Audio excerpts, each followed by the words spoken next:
Nah, jadi pelatih anyar timnas Patrick Kluivert ini udah keliling-keliling memantau pemain, Ki. Benar. Ini nggak tahu ya tujuan dia keliling apakah memang benar-benar memantau atau formalitas saja, ini kita nggak tahu. Ini kita harus nanya Bung Harpa. Di sini udah ada Bung Harpa sama Natasha Germania hari ini yang bakal nemenin kita ngobrol-ngobrol.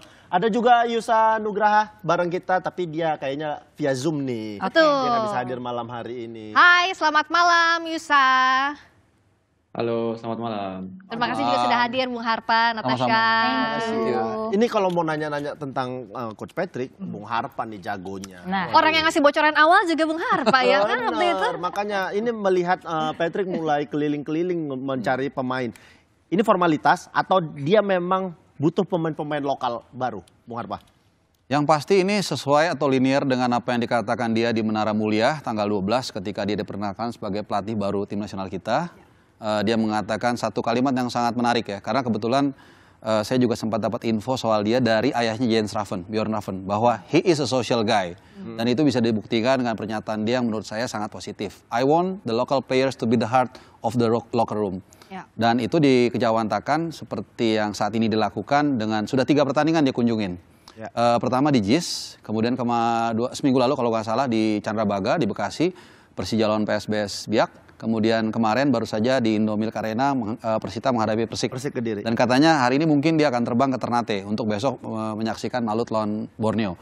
Jadi saya pikir saya positive thinking aja. Ya, tapi dia kayaknya malam ini mantau pertandingan Dewa United lawan Persija juga nih. Iya, jadi mungkin besok pagi langsung flight pertama ya, saya nggak tahu. Pakansari ya. Di Pakansari gitu. Jadi positive thinking aja Bang Oki. Positive thinking. Positif harus dong. Kan banyak, klub juga banyak. Apakah dia menonton semua atau hanya menonton pemain yang sudah direkomendasikan saja kira-kira? Saya rasa gini, kan banyak juga pertanyaan yang mengatakan nanti kira-kira tanggal 20 seperti apa wajahnya. Ada sesuatu Pameyong sering saya ungkapkan, don't change your main gun in the middle of the war. Ya. Jadi ini kan kita in the middle of the war ya. Pertandingan matchday ke-7, kualifikasi Piala Dunia, dan ini mulai dari scratch. Jadi kalau dikatakan akan ada perubahan yang drastis, saya kira enggak. Toh waktunya juga sempit banget ya. Sempit banget, ya. Kemudian juga nggak ada waktu untuk adaptasi perubahan pemain, formasi, dan lain-lain.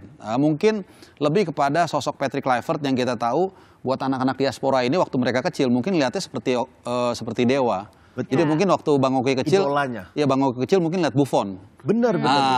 Kan gitu kan sebagai sesama kiper, begitu dia masuk locker room, dia belum ngomong aja udah siap semua, begitu. Jadi itu yang lebih diharapkan para mental backbone pemain kita yang banyak didominasi oleh pemain diaspora ini, mereka lebih terpacu untuk mengeluarkan kemampuan terbaiknya. Kalau Natasha sendiri ngelihat situasi ini, apakah udah cukup Patrick untuk menyaksikan pertandingan di Liga Indonesia, beberapa pertandingan ini, atau dia harus menonton semua pertandingan dari semua klub Liga 1? Oke, kayaknya yang pertama hal baik ya yang bisa dilakukan oleh Patrick Kluivert sendiri untuk tadi udah menepati apa yang sempat diomongkan juga, dan juga akhirnya menyaksikan beberapa pertandingan Liga 1. Dan sebetulnya dengan hadirnya Patrick Kluivert ini akhirnya kan membuka pintu lagi, membuka kesempatan untuk para pemain-pemain yang bisa aja nih untuk menjadi calon kandidat masuk ke timnas senior ini kan. Dan juga nggak menutup kemungkinan juga mungkin ya Bung Harpa untuk pemain-pemain yang mungkin dulu sempat di-mention, mungkin sempat ada tertarik untuk masuk ke timnas, mungkin seperti pemain-pemain Sadil mungkin, ya, ada nama-nama seperti Elkan Bagot ya, sempat di-mention juga pada saat eranya Coach Shin saat itu, mungkin bisa kembali lagi gitu. Dan sebetulnya dengan menyaksikan pertandingan-pertandingan Liga 1 secara langsung atau pertandingan di Liga Indonesia ini, supaya memberikan motivasi lagi kali ya bagi para pemain-pemainnya sendiri gitu. Karena walaupun di era sekarang yang nonton sih sebetulnya bisa mungkin via YouTube juga bisa lah ya kan, atau mungkin timnya videoin terus kirim ke dia untuk disaksikan, itu juga bisa. Tapi kan ini vibes berbeda nih yang bisa didapatkan ya ketika dia nonton langsung gitu di stadion dan memberikan sekali lagi motivasi untuk para pemain-pemain itu, wah saya ditonton langsung nih oleh pelatih timnas gitu. Jadi kan mereka akan tampil lebih oke lagi gitu. Ngomong-ngomong soal pemain ini, sebagai yang biasa mengetahui info-info A1 Yusa, nah kira-kira apakah sudah mulai terdengar soal siapa-siapa saja pemain lokal yang kemungkinan besar punya porsi atau bahkan pemain baru di timnas di eranya Kluivert ini, atau bahkan tidak hanya pemain lokal tapi juga diaspora, Yusa? Ya, kalau pemain lokal saya jujur belum tahu karena ya itu ya Coach Patrick Kluivert sendiri dia bakal sendiri lihat langsung pemain-pemain di Indonesia. kalau pemain dari luar, dari pemain keturunan yang saat ini lagi banyak diomongin Jairo. Jairo juga kabarnya bakal juga diproses buat dinaturalisasi. Dan kemarin itu juga banyak yang diomongin Miliano Yonathans. Nah, dia pemain yang juga potensial, apalagi di posisi penyerang yang saat ini timnas butuhkan. Karena posisi penyerang kan masih belum banyak pemain yang ada di posisi itu. Jadi yang menurut aku potensial itu Jairo di posisi gelandang bertahan dan juga Miliano Yonathans yang di posisi penyerang. Ya, tapi kalau dilihat Yusa ini tuh bisa dibilang agennya orang Indonesia yang ada di luar untuk mencari pemain diaspora. Yusa, boleh dikasih tahu nggak sih Yusa sebenarnya kok bisa dapat informasi kayak begitu? Gimana caranya sih Yusa? Kasih tahu nggak ya, kata Yusa gitu. Ataukah memang Yusa tuh emang punya kedekatan dengan pemain-pemain diaspora selama ini? Karena kita tahu Yusa kan juga tinggalnya di luar juga. Kemarin dia sempat tinggal di Feyenoord kayak begitu. Jadi mungkin dia punya koneksi dengan pemain-pemain. Apakah memang seperti itu? Sudah berteman dengan mereka atau gimana Yusa? Ya Bang, kalau mungkin boleh cerita dari sedikit waktu masih di Belanda, itu pernah bermain di Feyenoord, betul seperti tadi Bang Oki bilang, pernah bermain di Feyenoord di U15 waktu itu, dan saat bermain di liga itu, liga divisi utama, itu ada kita bermain lawan FC Twente, Excelsior, di mana saat itu Maysilhurst main di situ lawan FC Twente. Jadi aku ada di kompetisi main lawan Maysilhurst, terus Nathan, Choaon main di Excelsior waktu itu. Jadi pernah main lawan pemain-pemain keturunan Indonesia yang sekarang bela timnas Indonesia. Dan dia saat itu memang sudah tahu kalau dia punya keturunan Indonesia tentunya. Jadi saat waktu itu, ini sedikit lebih ke depan, periode COVID. Nah itu kan nggak ada kegiatan apa-apa, semuanya ditutup di Belanda juga. Terus akhirnya ada ide dari ayah juga buat bikin YouTube. Tapi YouTube-nya itu spesifik ke mungkin pemain keturunan yang bermain di Liga Belanda atau Liga, ya satu lagi di Belanda jadi Liga Belanda. Terus bikin podcast lah, aku coba bikin interview. Ya udah aku coba nih panggil Maysilhurst buat join interview sama aku. Ya kalau gitu kita juga sebenarnya mau ngucapin terima kasih banyak juga sama Yusa karena sudah membuka jalan untuk PSSI menemukan pemain-pemain yang punya darah keturunan Indonesia, lebih gampang lagi mencarinya. Terima kasih ya Yusa ya, luar biasa kamu nih Yusa. Luar biasa sekali loh, tapi ngomong-ngomongnya soal pemain lokal, pemain diaspora, kalau Bung Harpa lihatnya kan waktu kita sempit banget ya. Dalam waktu yang sempit ini bagaimana biar tune in? Artinya kan kita punya bibit-bibit yang keren, lokal maupun diaspora. Tapi dengan waktu sempit, bagaimana Kluivert bisa mengorkestrasi ini, padahal Kluivert pun baru untuk melatih timnas Indonesia. Iya, dari info yang saya dengar, mereka bahkan sebelum peresmian penunjukan itu sudah menjalin komunikasi dengan para pemain. Apalagi Alex Pastoor juga sudah menonton sejumlah pertandingan Eredivisie. Yang saya tahu itu dia nonton PEC Zwolle, tentunya di sana ada Eleanor Randers. Kemudian dia juga menyaksikan Almer City, mantan klub yang dibawa dia promosi juga dari RST Divisi. Tentunya di sana ada Tom Hai. Itu dua yang saya tahu. Mungkin ada beberapa lagi yang ditontonan. Itu yang pertama. Yang kedua tentunya dengan kesamaan frekuensi ya, sama-sama orang Belanda, sama-sama dibesarkan di Belanda. Ini memudahkan mereka juga untuk mentransmisikan apa yang menjadi otak ataupun strategi dari Alex Pastoor. Jadi ini yang memudahkan. Dan yang ketiga tadi yang saya katakan tadi, dengan sosok, ini kan kalau kita lihat ini mahal semua nih susunan kepelatihannya kan. Benar. Patrick Kluivert kalau saya jelasin seperti apalah, udah pasti semua orang tahu. Kemudian Gerard van den Berg, kalau kita mungkin sedikit bisa saya ceritakan, mungkin banyak yang nggak familiar, dia adalah bintangnya atau ikoniknya Belanda ketika akhirnya bisa menuntaskan total footballnya tahun 88. Nah walaupun dia udah lama nggak ngelatih ya, tapi paling nggak ketika itu yang saya katakan tadi, ketika mereka datang ke ruang ganti semua ini, pasti para pemain diaspora ini punya motivasi lebih. Nah ini yang saya pikir diharapkan dengan waktu yang tidak lama, mereka bisa langsung ngecun. Karena waktunya ini tidak banyak. Kita main tanggal 20 Maret. Kemudian sebagai informasi saja, Patrick Rafael Struijk itu masih main di Perth tanggal 15. Tanggal 15. Kemudian Jay Itzes kalau nggak salah di Venezia masih main tanggal 15 malam. Mungkin dia paling cepat terbang dari Venezia ke Roma ke Perth itu jauh. Baru sampai mungkin tanggal 16 dan 25 jam penerbangan. Iya. Ya kan mau naik bisnis juga pegel-pegel juga kaki kan. Tetap aja capek. Tetap aja capek. Perjalanan Ya. jauh. Ya Bang Oki aja dulu naik bus aja dari Medan ke Aceh, walaupun deket capek juga kan Bang Oki. Itu Bener nggak? dekat. Dekat. Saya pernah naik bis dari Medan ke Bengkulu. Berapa lama itu? Itu sekitar 2 hari. Ah. Ke Palembang main ya demi sepak bola ya. Betul. Walaupun Iya. pada akhirnya saya lebih fokus untuk Pemain nge-host kayak begini. Itu benar-benar memakan waktu dan bikin energi terkuras. Betul. Itu yang harus disiasati oleh seorang Patrick Ya. untuk bagaimana menyatukan pemain-pemain ini dengan kelelahannya semua segala macam bisa bermain baik ketika lawan Australia. Nah. Makanya menurut saya lawan Australia itu ini akan sangat challenging. Menurut saya kita jangan terlalu membebankan juga para pemain timnas ini dengan target yang sangat tinggi. Ya. Tapi yang paling penting adalah bagaimana mungkin 2-3 hari mereka sudah bisa kumpul para pemain diaspora. Kalau pemain Liga 1 mungkin bisa lebih cepat ya Bang Oki ya. Karena mereka bahkan bisa tarik rem tangan kalau mau. Cuman kan faktanya backbone kita adalah pemain diaspora kan. Jadi pasti ini yang kita butuhkan. Nah mungkin mereka tidak mudah juga nih untuk beradaptasi sampai untuk tanggal 20. Tapi mudah-mudahan mereka dapat chemistry-nya. Kemudian tanggal 25 lawan Bahrain kita bisa gas habis. Benar, Ya. kayak begitu. Gas habis ya. Ya benar. Gas Tapi kan ini Coach Patrick tidak hanya mencari pemain, Nah. dia saat ini mencari asisten pelatihnya Pelatih, juga. iya. Dan dia sudah mulai menginterview beberapa pelatih. Tapi satu ini pesanku kepada Coach Patrick, kalau mau mencari pemain, itu yang ditonton hanya Liga 1. Jangan Liga 4.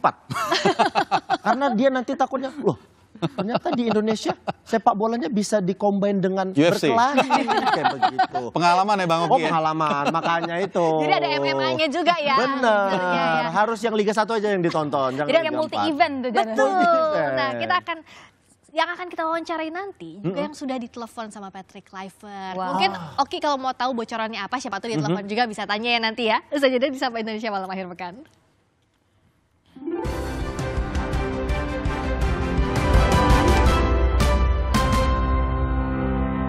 Kalau berikutnya kita ke Yusa lagi. Yusa, apa ya bilangnya? FBI nih. FBI-nya sepak bola Indonesia. Yusa, ada bocoran nggak nih Yep. Dirtek kita nih Yusa? Bocoran. Iya. Iya. Kasih terus Yusa. Bocorannya dikasih se-Indonesia nih ya. Ke Indonesia. Iya, kalau dari senyum-senyumnya kayaknya udah tahu nih siapa nih Dirtek kita nih. Siapa kira-kira Yusa?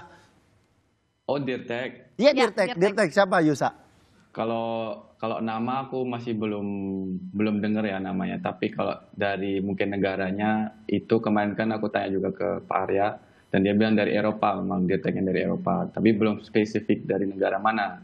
Terus berapa hari yang lalu dapat info dari salah satu dari PSSI juga. Itu kabarnya Dirteknya dari Belanda juga. Jadi itu ya. Dan itu juga logis sih menurutku karena staf pelatih semuanya sudah dari Belanda semua. Jadi kalau Dirteknya dari Belanda kan memang lebih mudah buat komunikasi antara pemain-pemain dan juga antara staf pelatih. Ada darah Indonesianya juga nggak nih, Yusa? Pak, kurang tahu Pak. Wah, Kurang tahu. senyumnya Yusa, bisa kali. menyimpan misteri. Yusa, ini jujur aja. Ini kamera semua udah kita mati. Tapi bisa lihat diri sendiri, itu gimana ceritanya? Ini kita udah selesai kok. Enggak. Kalau silakan gabungkan dengan bocorannya Bung Harpa. Gimana? Dengan Yusa. Bung Harpa? Ini kelihatannya makin lama PSSI makin ketat nih kayaknya menjaga informasi ya. Karena kan ini dari awal sempat katanya Louis van Gaal kalau kita sedikit flashback ke belakang. Tapi Louis van Gaal kan sudah cukup berumur lah ya, 73. Kemudian juga dia habis ada kesehatannya kurang lah. Kemudian kalau sebagai Dirtek kan dia harus kemana-mana kan. Dia harus ke Sumatera, harus ke Jawa, ke Kalimantan dan seterusnya untuk melihat grassroots dan lain-lain.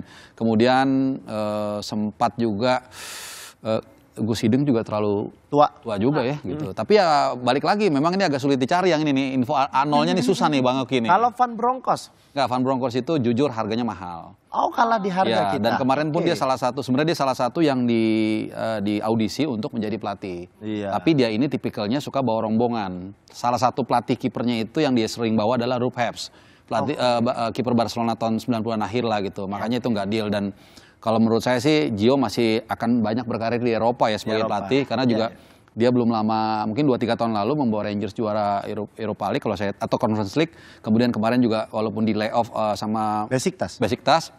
Jadi mungkin dia masih menikmati adventure di liga-liga di Eropa gitu. Jadi ya can be anyone sih ya, karena kayak kemarin pun susunan kepelatihan kita nggak ada yang nyangka kan, Gerard Vandenberg gitu kan, yang udah lama nggak ngelatih juga. Alex Pastur juga sama, kita nggak nyangka walaupun dia juga punya kemampuan sebagai filosof otak dibalik nanti teknikal kepelatihan kita gitu. Jadi ya masih agak susah nih kelihatannya untuk direktur teknik, memang benar-benar dijaga benar informasi. Tapi kan yang jadi challenge-nya adalah harus mau tinggal di Indonesia kalau syaratnya dari PSSI. Benar nggak ya itu ya? Ya mau nggak mau itu udah pasti udah resiko. Itu kan sama aja seperti ekspatriat ya, kerja di luar negeri dan bayaran mereka juga pasti nggak mudah. Jadi tapi kalau dilihat kayak begitu, kalau untuk pelatih asal Indonesia punya kemungkinan nggak untuk jadi dirtek? Tadi saya sepakat dengan apa yang dikatakan oleh Yusa Nugraha. Saya pikir karena udah pelatihnya juga seorang Patrick Kluivert, not even hanya orang Belanda ya, Patrick Kluivert gitu ya. Walaupun dia secara CV kepelatihan memang harus diakui kurang mentereng. Tapi Patrick Kluivert punya nama besar yang kemudian kalau misalnya nanti dirteknya bukan orang Belanda, misalnya orang Indonesia, apalagi mohon maaf ya, mungkin kebintangannya lah saya bilang itu kurang. Ini kan ada masalah manajerial yang harus dipahami kan. Gitu. Jadi bagaimana seorang dirtek kemudian quote by quote memberikan silabus kepada pelatih yang sebenarnya kebintangannya jauh. Nah, hal seperti ini kan harus diperhatikan juga. Jadi saya sepakat dengan apa yang dikatakan Yusa. Ini kemungkinan besar dan hampir pasti memang orang Belanda. Dan yang mungkin juga kalaupun dia secara level kepelatihan gak terlalu mentereng, tapi secara senioritas mungkin di atasnya Patrick Kluivert begitu. Ya, kalau Nat sendiri, siapa kira-kira pelatih di Eropa yang punya peluang untuk jadi dirtek kita saat ini? Kalau misalkan top of mind sekarang atau mungkin bocoran-bocoran, jujur juga belum sempat dengar ya, karena biasanya kan ada dari bisikan sini sana sini. Tapi menurut aku dirtek ini kan salah satu posisi yang bisa dikatakan cukup sakral, cukup penting banget gitu ya. Tapi aku juga setuju juga kalau dirteknya orang mungkin dari Belanda juga, karena ini selain mempermudah komunikasi, artinya mungkin ada pengalaman-pengalaman dari luar sana kan, dengan karir internasionalnya yang sudah dimiliki, yang akhirnya juga bisa ditularkan ke timnas Indonesia kita gitu. Kalau Natasha sendiri maunya siapa nih kira-kira? Kalau ada satu nama yang muncul, kayaknya cocok nih jadi dirtek. Van de Boer. Dibisikin Van de Boer, Van Hal, siapa nih ya? Kira-kira. Siapa kira-kira kalau Natasha sendiri kira-kira? Ini lebih ke technical ya. Cuma kalau menurut aku harus mungkin pelatih yang memang juga punya pengalaman, senioritasnya tinggi. Itu sih dua faktor yang menurut aku sangat penting. Van de Boer, Van Hal juga sebetulnya aku tuh sempat I was hoping for Van Hal tadinya awalnya pada saat muncul namanya kayak wah ini mewah nih, seru nih, mewah banget kan. Betul. Kalau saya mentah mata gimana? Legenda. Ya itu juga sempat muncul ya. Gimana ya? Ini jangan-jangan udah tahu nih sebenarnya. Ini aja, Yusa. Gini, banyak isu lah intinya. Yusa, beneran nih kita sekarang udah break, bisa kali kasih tahu ke kita? Inisial Yusa kira-kira. Yusa, inisial aja kali Yusa. Sudah senior sepertinya ya. Siapa kira-kira? Yusa. Kalau Yusa sendiri lah, kalau misalnya disuruh memilih Yusa, siapa nih kira-kira? Kemarin rumornya juga Simon Tahamata kan. Cuma kalau aku pikir-pikir dia juga sudah senior seperti Van Gaal bukan? Lebih muda dikit. Lebih muda dikit ya. Kembali ya. Cuma kalau dia kan memang tugasnya seperti Bung Harpa juga bilang harus keliling ke seluruh sudut Indonesia buat lihat grassroots. Nah itu juga membutuhkan banyak waktu, tenaga, fisik juga harus fit.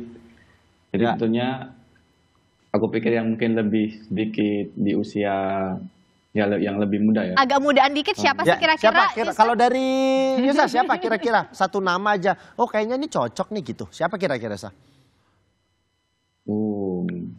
Susah. Dua dia boleh kalau susah gitu. Sih. Ya. Siapa? Satu aja gitu nggak apa-apa. Kita nanti kayak itu ya cocoknya. Walaupun sebenarnya itu sih gitu. Siapa Yusa kira-kira? Kalau sebenarnya ada nama cuma kayak mereka udah ada posisi di klub-klubnya di Eropa, misal kayak Van der Sar. Menurutku cocok juga kan jadi dirtek. Tapi dia di Ajax sekarang juga menjadi dirtek kalau nggak salah. Selain itu masih belum ada pandangan lebih sih. Kalau Bung Harpa sama? Nggak tahu. Siapa tadi bilang? lupa. Van der Sar. Van der Sar, dia kalau nggak salah juga ada masalah kesehatan deh setahu saya. Ya. Beberapa waktu lalu tuh kalau nggak salah kepalanya apa gitu. Dan kalau usia sih belum terlalu tua lah, kalau nggak salah paling 50 gitu ya. Ya kalau kita agak susah sih ini, bener-bener kayak tebak-tebak bawang manggis gitu loh. Iya, ini kayak sakral banget soalnya posisinya. Sakral, kemudian speknya juga agak khusus dan banyak calonnya. Bicara lagi soal harga, bahkan ya nggak tahu, mungkin kalau guest random kayak Frank Rijkaard juga sekarang lagi nganggur sejak dia terakhir ngelatih Arab Saudi kalau nggak salah. Jadi can be anyone sih ini. Dan again, kadang kita mungkin punya 10 list nih. Kita mau nomor 1 ini, nomor 2 ini, nomor 3 ini. Tapi kan kembali ada variabel-variabel yang nggak kita ketemu. Biasanya gaji nggak ketemu. Kemudian juga availability, kesehatan dia, dan lain-lain gitu loh. Jadi ya mendingan lebih bijaksana ya kita tunggu aja. Tapi kalau Natasha secara general, apakah cari yang memang harus lebih senior dibanding Kluivert? Kalau aku sih mungkin iya ya, karena apalagi di Indonesia senioritas kan enggak juga ya. Tapi menurut aku Nggak, tetap ada. Tetap kan? ada. Ya, benar. Ya kan? Mungkin non teknisnya kan, Ya. never know. Tapi kayaknya yang harus lebih senior, aku setuju sih, karena kan ada pengalaman besar ya yang biasanya juga dibawa sama dia gitu. Oke, jadi masih banyak nih tebak-tebakan. Masih tapi gini, aku pribadi sih memang Oke, belum kelihatan siapa yang cocok. Tapi dari kemarin tuh aku berharap Van Bronckhorst tuh jadi salah satu staf di kepelatihan Staff, ya. di timnas kita. Tapi ternyata tadi dapat info lagi, ternyata terkendala di harga. satu lagi tuh kalau nggak salah dari 3 calon itu tuh Frank de Boer. Nah, dari sumber ini sempat mengatakan Frank de Boer, katanya ada 3 kan, 2 udah terungkap kan, 1 Gio nggak jadi, Ya. 1 Patrick Kluivert jadi, 1 lagi Frank de Boer ini karena Inter Milan. katanya agak suka ngatur-ngatur katanya, keras.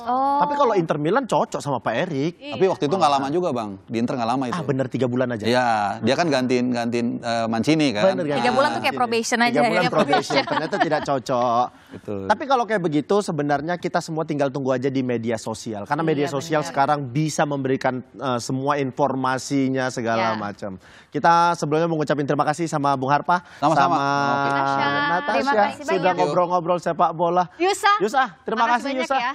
Habis ini kita beneran ngobrol ya Yusa ya. Langsung dibatin nanti Zoom-nya. Takut dikorek sama Oki. Kalau dimintain WhatsApp, mudah-mudahan sudah ada nama ya bocorannya dari Yusa. Terima kasih banyak. Tadi kalau aku sempat bilang kita tunggu aja di media sosial. Betul. Siapa pelatih atau staf pelatihan yang bakal direkrut nanti jadi Dirtek. Kita lihat aja karena di media sosial semuanya tersedia. Betul, karena tersedia, tapi pemerintah bakal ngatur ini, terutama untuk anak-anak. Itu penting. Sebagai orang tua kita setuju ya. Itu setuju sekali. Nah, detailnya kayak gimana? Di Sapa Indonesia Malam Akhir Pekan, sesaat lagi, jangan kemana-mana.